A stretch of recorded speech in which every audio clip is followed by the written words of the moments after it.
안녕하세요. 모티북입니다. 오늘 준비한 책은 100세 시대를 축복으로 만드는 평생 부자 되기 프로젝트, 지갑이 마르지 않는 평생 부자입니다. 한순간 반짝 돈을 버는 재테크가 아닌 매일매일 어떻게 살아야 하는지를 알아야 한다라고 하는데요. 그럼 지금부터 한번 당신을 위한 부자 수업 시작해 보도록 하겠습니다. 이 책은 성공과 실패를 번갈아 경험하다 이제는 삶의 여유를 갖게 된 나의 이야기이기도 하다. 선생님, 어떻게 공부하면 좋은 성적을 받을 수 있을까요? 처럼, 부자님, 어떻게 하면 나도 부자가 될 수 있을까요? 라는 물음에서 시작해. 왜 누구는 부자로 살고 누구는 가난하게 살까? 평생 부자로 살려면 어떻게 해야 할까? 보다 현실적인 답을 해보려는 시도를 담고 있다. 사실 우리가 원하는 부자의 모습은 늘 주머니가 두둑해서 언제든지 필요할 때 돈을 꺼내 쓰는 여유롭고 너그러운 삶을 사는 사람이다. 재산이 아무리 많아도 당장 주머니가 비어 있다거나 5년 뒤 10년 뒤를 걱정해야 하는 처지라면 무슨 소용이 있겠는가? 그렇다. 부자란 언제든지 필요할 때 주머니에서 돈을 꺼내 쓸 수 있는 사람이다. 평생을 말이다. 그러려면 가계 경제의 사이클을 이해하고 현금 흐름을 통제할 수 있어야 한다. 또 수입을 늘리기 위한 투자와 투자의 대상이 되는 자산을 구체적으로 이해하고 변별력을 키워 쌓이는 것에 투자하는 방법을 알아야 한다. 부자들의 상식적이고 보편적인 금융 기능인 레버리지에 대하여도 알아야 한다. 나 자신의 지적 변화도 필요하다. 모처럼 마련된 목돈으로 새 승용차를 장만하면서 이것도 투자라고 생각하는 아두남이나 작은 이익과 손실에 흔들려 투자를 거래로 바꿔버리는 조급함으로는 어떤 수단이 지어진다 해도 부자가 될 수 없다. 게으름과 새로운 것에 대한 두려움을 떨쳐내지 않고는 작은 성공도 손에 쥐지 못한다.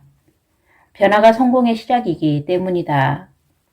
그래서 나는 이 책에서 당신에게 어떤 변화가 필요한지, 부자의 꿈에 이르려면 매일 무엇에 투자해야 하는지, 구체적인 방법과 수단은 무엇인지, 행복한 삶을 위해서는 어떤 가치들을 키우고 가꿔야 하는지를 이야기하려고 한다. 또 우리의 삶을 바꾸는 시간의 비밀과 단골 손님을 만드는 사업의 본질, 평생 부자의 꿈을 이루는 데 필요한 구체적인 성공 습관도 알려준다. 그저 좋은 말들을 나열하거나 읽는 동안에 만족으로 그치는 책이 되지 않으려고 노력했다. 경제 상황이 어렵다 보니 꿈을 꾸어도 이룰 수 없다는 패배감이 사람들의 마음속에 자리 잡고 있는 것 같다. 그저 현실에 지친 탓인지 한편에서는 푸어가 또 다른 편에서는 힐링이란 단어가 유행처럼 사용된다.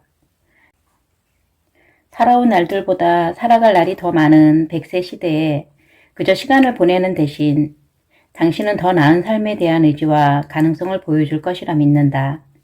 그동안 내 집 마련과 아이들 교육에 모든 것을 쏟아부으며 열심히 살았던 세대들이 이 책을 통해 다시 한번 일어설 용기와 희망을 얻을 것이라 믿는다.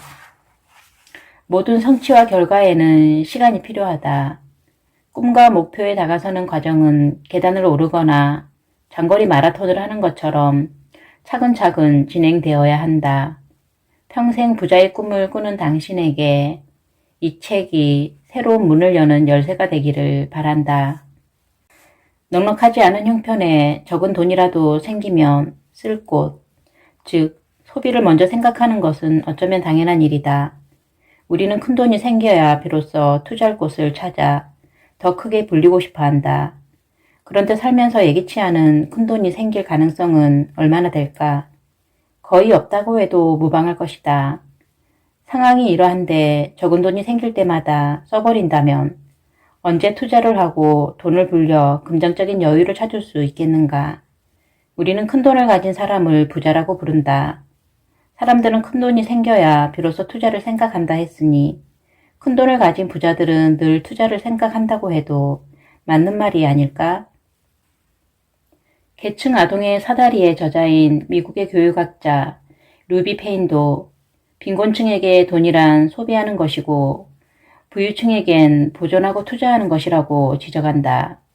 즉, 가난한 사람은 소비를 생각하고 부자는 투자를 생각한다는 것이다. 이렇듯 부자와 가난한 사람들을 가르는 가장 큰 차이는 지금 가지고 있는 것을 투자할 것인가, 소비할 것인가 하는 선택과 태도에 있다. 부자에게 돈은 지금의 만족을 위해 써버리는 것이 아니라 더 나은 미래를 위해 투자하고 키우는 대상이다. 돈을 버는 이유가 투자하기 위한 것이다. 결국 당신이 부자가 될 것인지는 지금 소비를 위해 돈을 벌고 있는지, 투자를 위해 돈을 벌고 있는지를 보면 알 수 있다. 당신은 지금 무엇을 위해 돈을 벌고 있는가? 소비는 돈에 국한돼 적용되지 않는다. 어쩌면 돈보다 더 쉽게 소비의 유혹을 받는 것이 있으니 바로 시간이다. 돈은 사람에 따라 가진 양이 다르겠지만 시간은 모두 동일하게 주어지기에 가난한 사람이든 부자든 누구나 시간을 갖게 되고 그에 따라 소비의 유혹에 빠져들기 쉽다. 시간을 소비하게 만드는 가장 큰 주범은 게으름이다. 나 역시 하루 중에 소중하지도 시급하지도 않은 일에 어영부영 낭비하는 시간이 얼마나 많은지 아이들에게 부끄러울 정도다.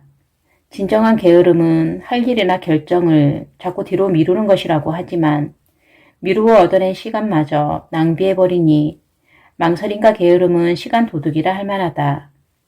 더 큰 문제는 돈과 시간의 소비가 동시에 일어난다는 사실이다. 쇼핑을 위해 쓴 시간을 생각해보면 이해가 될 것이다. 투자도 마찬가지다. 투자는 만족을 지원하는 것이라고 했는데 좋은 결과가 나올 때까지 기다려야 하니 돈을 투자한다는 것은 시간을 투자하는 것과 다르지 않다. 미래를 바꾸고 싶다면, 더 부유한 삶을 살고 싶다면 지금 소비하는 대신 투자를 선택해야 하는 것은 변하지 않는 사실이다. 그런데 돈을 쓰고 싶은 소비의 유혹이 너무 강해 소비의 감정을 통제하기 어렵다면 시간을 통제하는 것이 현명한 해결책일 수 있다. 즉, 시간이 의미 없이 소비되지 않도록 하면 돈의 소비도 통제할 수 있다. 바쁠수록 소비의 기회가 적은 것을 보면 시간의 통제가 소비를 통제하는데 얼마나 효과가 좋은지를 알 수 있다. 우리에게 주어진 시간을 지혜롭게 통제하는 것이 우리의 삶을 부유하게 만드는 가장 중요한 해법인지도 모른다. 물지개와 파이프라인. 자산과 부채의 새로운 정의는 아주 특별하거나 새로운 것이 아닐 수도 있다. 하지만 단순히 일반적인 의미의 가진 것과 가치를 만들어내는 것의 차이는 분명히 구별해야 한다. 일시적인 수입을 모아 일구는 재산과 지속적인 수입을 만들어내는 자산의 구분이 가능해지면 비로소 진정한 부자의 길로 들어설 수 있다. 버크 헤지스의 파이프라인 우화 또한 이를 이야기로 풀어내고 있다. 옛날 이탈리아의 한 작은 마을에 성공을 꿈꾸는 두 청년이 살고 있었다. 그들의 이름은 브루노와 파블로이다. 돈을 벌어 부유하게 살고 싶은 두 청년에게 어느 날 기회가 왔다. 마을에서 멀리 떨어진 산꼭대기 호수에서 물을 길어 마을에 있는 물탱크를 채우는 일을 하게 된 것이다. 물은 누구에게나 필요하며 늘 부족했기 때문에 길어오기만 하면 얼마든지 돈을 벌 수 있었다. 두 청년은 매일 열심히 양동이 물지개로 물을 길어 날랐다. 시간이 흐를수록 두 사람은 요령이 생겨 더 큰 양동이로 물을 날라 돈을 더 빨리 모을 수 있었다. 브루노는 현재의 생활에 만족했다. 결혼도 하고 아이들도 키우며 그럭저럭 괜찮은 삶을 살고 열심히 일한 돈을 모아 집도 장만하고 주변 사람들에게 인심도 쓰는 남부러울 것이 없었다. 꿈이 하나씩 이루어지는 것 같은 느낌이었다. 그리고 많은 사람들이 그렇듯 브루노 역시 지금처럼 열심히 일한다면 현재의 수입과 차곡차곡 모으는 재산으로 아주 오랫동안 잘 살 수 있을 거라고 믿었다. 그러나 파블로는 브루노와 생각이 달랐다. 현재 생활과 수입에 만족하지만 양동이로 물을 나르는 일은 한계가 있다고 생각했다. 언제까지 힘든 물지개를 질 수 있을지, 지금의 수입을 계속 유지할 수 있을지 알 수가 없었다. 세월이 흐르고 체력이 떨어지면 일은 점점 힘들어질 것이고, 그러면 힘 좋은 다른 사람이 이 일을 가져갈지도 모른다는 불안감도 있었다. 또 더 이상 일을 할 수 없을 때 모아놓은 돈을 쓰며 사는 데는 분명히 한계가 있을 것이다. 고민하던 파블로는 호수에서 마을까지 파이프라인을 놓으면 매일 양동이를 쥐고 다니지 않아도 물을 공급할 수 있을 것이라고 결론지었다. 물론 파이프라인을 건설하는 것은 쉬운 일이 아니다. 많은 시간과 노력과 비용이 들 것이며 무엇보다도 파이프라인을 건설하는 동안에는 지금처럼 많은 물을 길어 나를 수 없어 수입이 줄어들 게 뻔했다. 그것이 정말 가능할까 하는 의심이 들기도 하고 두려움도 일었다. 그러나 지금의 방식이 한계가 있음을 깨달은 이상 현실에 안주하면서 지낼 수는 없었다. 일을 더 이상 못하게 될 때를 대비해야 한다는 생각이 더 강했다. 그저 잘 되겠지라든가 나중에 어떻게든 방법이 있을 거야. 누군가가 돌봐주겠지 하면서 유행만 바랄 수는 없었다. 파블로는 친구이자 동업자인 브루노에게 생각을 털어놓고 함께 파이프라인을 건설하자고 제안했다. 힘을 합친다면 파이프라인을 건설하는 시간은 훨씬 단축할 수 있고 좋은 생각과 기회를 친구와 함께 한다는 가치도 있다. 그러나 이런 대화만 오갔을 뿐이다. 브루노, 함께 파이프라인을 건설하자. 지금은 힘이 들겠지만 나중에 아주 편해질 거야. 우리는 더 큰 부자가 되어 여유롭게 살 수 있고 너는 원하면 여행도 마음껏 할 수 있을 거야. 물지개를 지지 않아도 평생 돈을 벌 수도 있어. 내가 왜 그래야 해? 나는 지금이 좋아. 아이들이 커가니 당장 돈을 더 벌어야 해. 내 꿈이 멋진 여행을 하는 것이지만 지금도 가끔은 여행을 하며 살잖아. 나는 미래를 위해서라도 현재에 더 충실해야 한다고 생각해. 그렇지만 우리가 언제까지 양동이를 나를 수는 없지 않나. 요즘은 가끔 여기저기 아픈 것도 있고 시간이 갈수록 체력이 점점 약해질 거야. 어쩌면 힘이 더 좋은 젊은 사람들에게 일거리를 빼앗길지도 모르지. 그러니 지금 시간을 쪼개 파이프라인을 만드는 게 좋지 않을까? 당장의 수입은 줄겠지만 말이야. 글쎄, 그렇기도 하지만 나중에 무슨 수가 생기겠지. 난 지금의 안락한 생활을 포기할 수 없어. 수입이 줄면 당장 생활비와 아이들 교육비도 막막해져. 파이프라인 사업이 정말 잘 될지 알 수 없는 노릇이고 말이야. 미래는 불확실하지만 열심히 돈을 벌어 모아놓으면 별 문제가 없을 거야. 아직 힘도 있고 건강하니 더 부지런히 벌어야 해.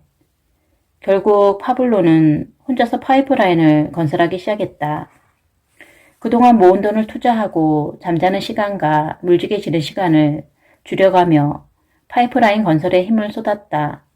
힘은 들었지만 조금씩 길어지는 파이프라인과 함께 미래에 대한 희망도 커져 파블로는 행복했다. 마침내 파이프라인이 완성되었다. 이전보다 훨씬 더 깨끗하고 충분한 양의 물이 파이프라인에서 쉼없이 나왔다. 파블로는 마을에서 가장 환영받고 존경받는 부자가 되었다. 이야기 중에 대하는 파이프라인과 저자의 의도를 훼손하지 않는 범위에서 각색을 한 것이다. 안정을 해칠까 하는 두려움에 직장에만 충실하고 다른 개들을 외면하는 친구와 대화를 했다면 하는 가정하에 말이다. 두 사람은 어떻게 되었을까? 언뜻 상상해보면 현실에 안주하는 삶을 살다가 일자리를 잃어버린 브루노의 고생담이 이어지겠지만 저자는 독자들을 위해 해피엔딩으로 끝을 맺는다. 즉, 파이프라인 건설 노하우를 다른 마을 사람들에게 알려주는 프랜차이즈 사업으로 두 친구가 함께 성공한다는 것이 이 이야기의 결말이다. 파블로와 브루노의 이야기는 물지개와 파이프라인의 차이, 즉 부지런한 노동으로 재산을 만들고 그에 의지하려는 이들과 지속적인 수입원을 만들려는 이들의 차이를 분명하게 보여준다. 한계가 있는 노동 수입과 모아놓은 재산에 의존하는 대신 호주머니에 지속적으로 돈을 넣어주는 파이프라인 시스템과 자산을 만들어야 함을 일깨우고 있다. 평생 부자의 개념이다. 진정한 부자는 그런 파이프라인을 갖고 있는 사람이다. 돈과 시간은 마땅히 자산을 구축하는 데 투자해야 한다. 물론 호주머니에 돈을 넣어주는 것이 자산만은 아니다. 브루노처럼 매일 노동을 해도 호주머니에 돈이 들어온다. 노동은 일회성 자산이다. 따라서 일을 할 때만 생기는 임시 수입일 뿐이다. 일을 하지 않아도 지속적으로 호주머니에 돈을 넣어주는 자산 수입과 구분된다. 지출 역시 부채 외의 수단을 통해서도 생긴다. 삶 자체가 멈추지 않는 한 돈의 지출을 발생시킨다. 이는 소비 지출의 형태로 부채로 인한 지출과는 구별된다. 부자들, 즉 성공한 사람들은 시간이 일을 한다는 비밀을 아는 사람들이다. 그들은 시간을 만들어 투자한다. 작은 투자가 지속적으로 쌓여 큰 자산이 만들어진다는 걸 알고 있다. 결정적으로 시간이 자신과 함께 일한다는 것도 안다. 돈보다 시간을 더 소중하게 여기면서 소중한 것을 투자해야 더 큰 것을 얻는다는 걸 안다. 그들은 기회의 신 카이로스를 파트너 삼아 일을 할 줄 아는 사람들이다. 대부분의 가난한 사람들은 시간이 일을 하도록 하기보다는 늘 시간에 쫓기며 산다. 매일의 생계를 꾸려나가는 것만으로도 충분히 바쁘다. 기회가 와도 못 알아보고 시간 투자를 안 하려 하거나 적게 하면서 무언가가 되기를 바라기만 한다. 시간을 덜 쓰는 효율을 앞세우고 요령을 부러워하며 시간보다 돈을 더 소중히 여긴다. 당신은 어떠한가? 시간이 일을 한다는 사실은 돈이 넉넉하지 않은 사람에게도 바쁜 사람에게도 그 밖의 모든 사람들에게도 큰 기회이고 희망이다. 조각난 시간조차 한 가지 목표를 향해 모아지면 열매를 맺고 자산을 만들 수 있기 때문이다. 기업에서 사람을 고용하는 것도 여러 사람들의 시간을 모아 투자함으로써 큰 레버리지 효과를 내려는 것이다. 투자의 속성이 현재의 만족을 미루어 미래의 큰 열매를 따려고 하는 것이라고 할 때 분명한 방향성을 갖고 일관되게 한 걸음씩 옮기는 동안 시간이 동반자가 되어 목표에 가까이 다가가게 될 것이다.